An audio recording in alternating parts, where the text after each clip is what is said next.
So ngayon po, ituturo ko kung paano naman mag-program ng isang hybrid inverter. So ibig sabihin, iseset mo yung bawat parameters na magdidikta sa inverter sa operation niya. So for example, itong parameters number 1 or program number 1, dito sinasabi na to configure load power source priority. So, ibig sabihin, ano ba yung mga power sources na ipa-prioritize mo? For example, meron tayong mga pamimilian, itong UEI, which is the utility will provide power to the loads as first priority. Solar and battery energy will provide power to the loads only when the utility power is not available. Ibig sabihin, pag isinet natin siya sa UE1, ang priority natin na power source is utility or grid. So dito naman sa isang parameters, solar first, SOL, sinasabi dito na solar energy provides power to the loads as first priority. If solar energy is not sufficient to power all connected loads, utility will supply power to the loads at the same time. Battery provides power to the loads only when any one condition happens. So, solar energy and utility is not available, or solar energy is not sufficient and utility is not available. So dito pagka isinet mo siya ng sol, ibig sabihin yung solar energy mo ang magpro-provide ng power to the loads as first priority. So for example, yung solar energy mo ay hindi sufficient na masupplyan yung lahat na loads na nakakonect sa yung inverter. Ang susunod na magsusupply niyan o tutulong is yung utility power. Katulong niya magsusupply sa load yung solar power at saka utility. So itong battery naman, magpo-provide lang siya ng power sa load when any one condition happens. So yung una, solar energy and utility is not available. Sabihin, pag nawala yung solar energy at utility, battery niya ang papasok para mag-supply sa load mo. Kung fully charged yung battery mo o kung yung capacity ng battery mo, kaya niyang supplyan yung loads mo. So dito sa pangatlong condition, SBU priority. Ibig sabihin ng SBU, solar, battery, and utility. Ibig sabihin, pagka naka-SBU ka, solar energy provides power to the loads as first priority. If solar energy is not sufficient to power all connected loads, battery energy will supply power to the loads at the same time. Ibig sabihin naman dito naman solar energy at saka battery ang magtutulong na para supplyan ang load kung sakaling yung solar energy mo is not sufficient to supply the loads. So yung utility naman magpo-provide ng power to the loads only when the battery voltage drops to either low level warning voltage or setting point in program 12. So, compare dito sa kabila, yun sa sol, ang unang magtutulong pagkakulang yung solar energy mo is yung utility. So, utility at saka solar energy. Pagka nawala lang yung ibig sabihin, yung battery po-provide lang siya when solar energy and utility is not available. So, yan ang unang importanteng mga parameters na iseset mo o ipoprogram mo sa inverter.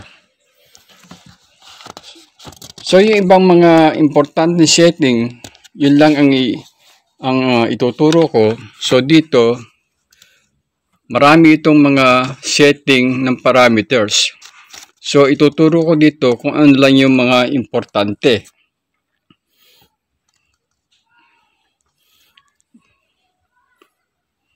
Katulad ditong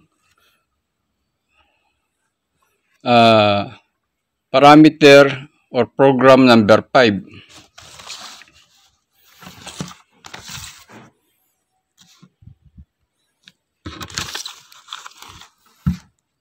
So yung program number 5, which is battery type.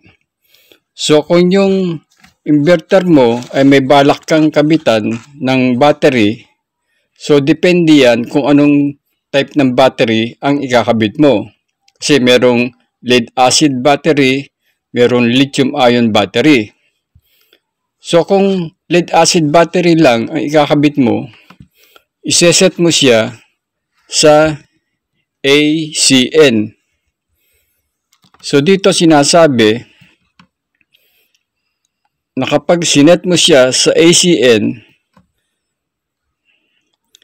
yung AGN, yung ibig sabihin, yung battery mo is lead acid battery. So kung halimbawa, sinet mo naman siya sa USA, if user defined is selected, battery charge voltage and low DC cutoff voltage can be set up in program 26, 27, and 29. So, ibig sabihin, may susundan ka pang ibang program doon, number 26, 27, and 29. So, yung iba dito, hindi na masyado, pero kung babasahin ninyo yung manual, ay self-explanatory naman to. So, dito naman sa parameters number 12, setting voltage point back to utility source when selecting SBU priority or solar first in program number 1. So, dito makikita natin na iba't ibang level ng voltage ang makikita mo. Merong 44 volts, 46 volts. So dito sa aking setup ko sa solar ko, sinet ko siya sa 47 volts. Yung cut off ng battery. Ibig sabihin, pagka naka-SBU ka at nagsusupply yung battery mo, for example, galing siya sa fully charged, dapat sa 47 volts ay magka-cut off na siya. Ibig sabihin, hindi na siya magsusupply ng power do sa load mo. Kasi kaya isineset mo siya dyan, depende sa klase ng battery mo. Kung lead acid battery, meron siyang DOD or depth of discharge na 50%. So, base sa pag-aaral ko, yung 50% ng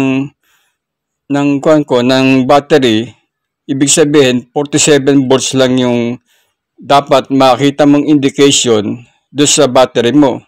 Pero yan, pag isinet mo yan, ibig sabihin automatic na doon sa inverter na magka-cut off siya. So yan ang isang importanteng ipoprogram mo sa inverter. So dito naman sa setting dito naman iseset naman yung battery voltage niya na pwede na siyang mag-supply. Ibig sabihin, kung nag-cut off na yung battery to supply the load, so mag-charge naman siya. I-charge siya ng solar power mo. So habang tumataas yung charge niya at isinet mo siya sa 54 volts, so dito nakalagay yun ang default. Kung 48 volts yung system voltage mo. So kung 48 volts, dapat iset mo siya sa 54 volts.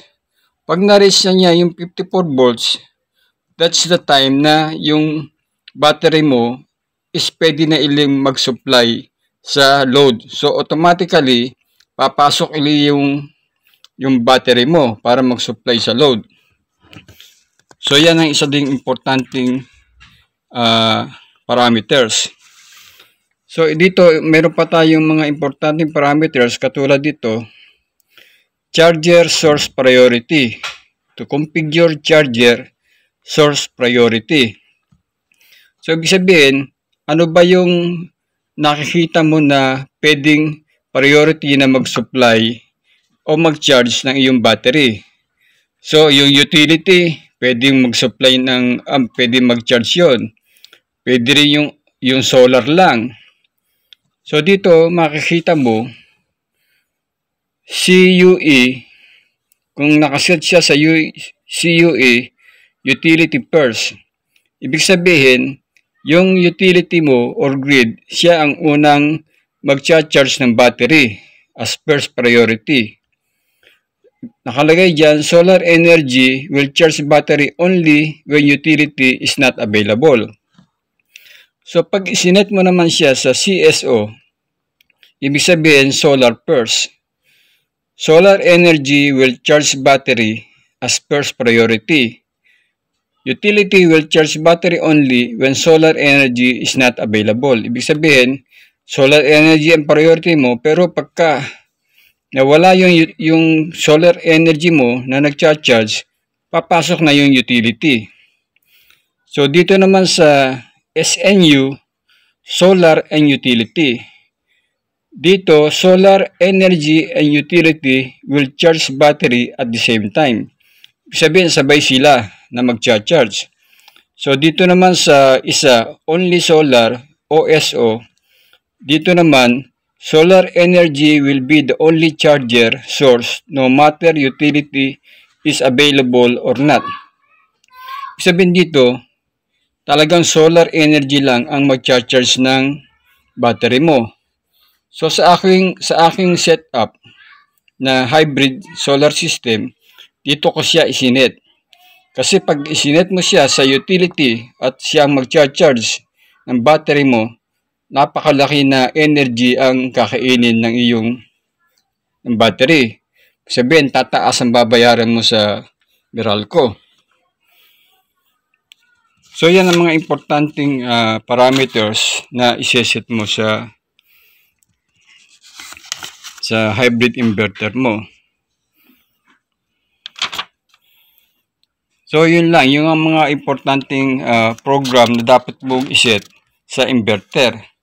So ang susunod na ituturo ko kung paano naman siya iset sa actual inverter.